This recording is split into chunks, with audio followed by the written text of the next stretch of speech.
Hey gang, Mark Sweeney here from Austin Dental Spine, beautiful springtime Austin, Texas. And welcome to March Madness version of Wisdom Wednesday. If you've tuned in before, you know we've been doing this for a little over 7 years, every Wednesday around this time.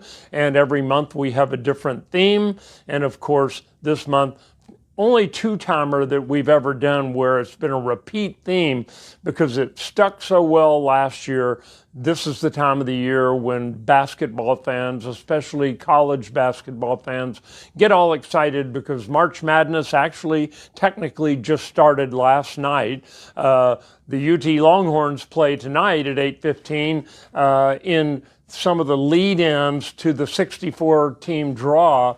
They actually keep expanding it, so there are actually more like 72 teams, and they gave 3 different groups, so 6 different teams had lead-in games, 2 last night, actually 2 tonight, so there will be 8 different teams that are feeding into the 64-team draw, and hopefully the Horns are going to make it in tonight. We have to play Xavier, which is a good team, but we've had flashes of brilliance this year too. So anyway, that's why we just made it easy and said, this is March Madness month, so everybody knows it. So here we are, that we're starting March Madness. And we're going to talk, as you know, if you've tuned in before, we have a scientific topic that's usually something that I hope will be of interest to you.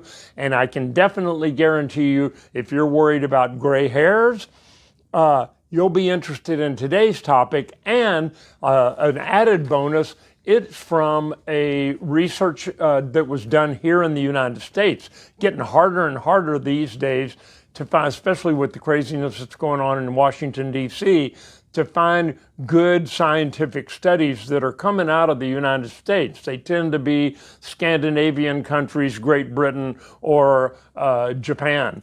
But this one, from the good old US of A. So without any further ado, let's skip March Madness and go straight into the topic for today, because I think if you're over the age of 40, you're going to find this very interesting.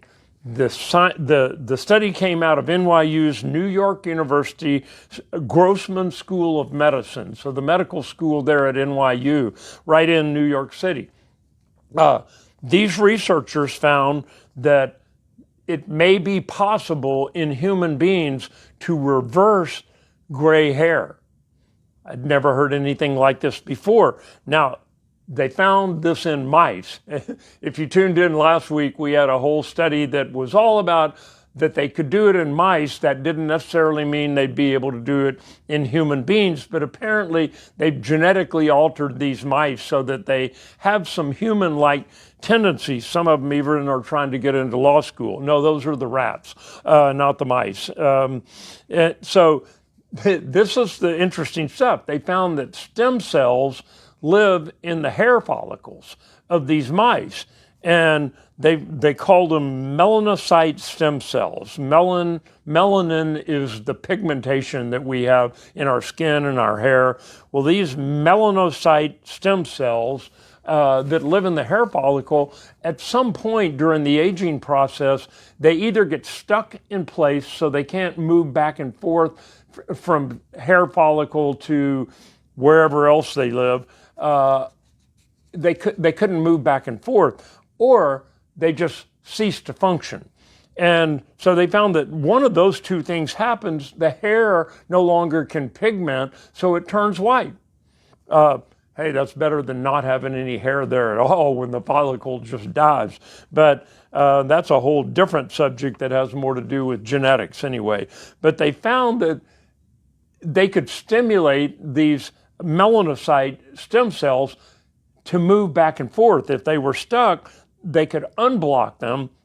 And if they ceased to be able to move back and forth, they could stimulate them to move back and forth. So I thought that was pretty crazy. The hair follicles have a bulge compartment, which I don't know quite all about, and they can move from the bulge department to the germ department, which sounds kind of icky, but it's not germs like bacteria, it's germs like the seeds of a hair follicle. So they found that by using these signaling proteins, they could actually make these stem cells move back and forth even if they were stuck. So what it means is within a few years, what's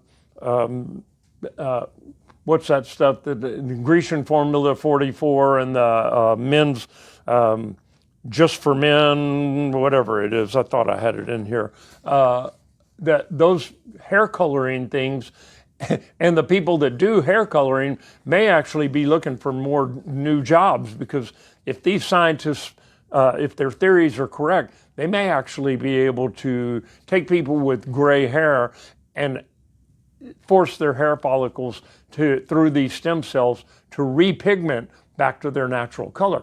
It's going to be fascinating stuff to see if they can actually pull this off. So along that line, and more back to the March Madness, it's one thing to sit on the couch and watch sports. It's another one to actually be out there participating in them. But there has been some recent research that says with March Madness coming, and a lot of people, including me, are going to be sitting on Friday, Saturday, and Sunday watching some of these college matches, because the big ones, there's always upsets every year. The first weekend, usually the 5 seed and the number 12 seed are where the most upsets occur. But once in a great while, the number 1 seed has been knocked off by the number 16 seed in each one of the 4 divisions. So it's kind of fun stuff to watch. One of these small teams that nobody thought should even be in the tournament knock off a Duke or a Florida or one of those top seeded teams. So it's going to be fun to watch. But there's been the National Institute of Health in 2024 did a study that was published in a journal that said watching sports, sitting on the couch and watching sports can actually have some positive benefits. What are they? Well, watching sports can induce feelings of happiness and pleasure in the viewer, which happens in your brain, not in your muscles, and those intricacies of movements and the intensity of the competition can lead to strong emotional reactions, which is actually a positive thing, because sometimes your brain doesn't really know the difference between whether you're thinking something or whether you're actually experiencing it. Secondly, the communal nature of sports watching can further feed into feelings of joy and community. I guarantee you, if the Longhorns win tonight, I'm going to go home feeling a whole lot better than if they get, slammed pretty hard. So hopefully, hook 'em horns. But they can leave positive impacts on the general mental and physical well-being beyond the immediate activity of the sports watching. And number 3, continued sports watching can even lead to positive structural changes in the brain over time. In other words, like any muscle, if you stimulate the brain in a certain positive way, it can become more of a tendency to train your brain to go there. So there's 3 possible benefits that you can get from watching March Madness this weekend. I hope you'll enjoy the games, and again, hook 'em horns, and I will see you next week for a final March Madness version of Wisdom Wednesday before we move into the month of April. See you then.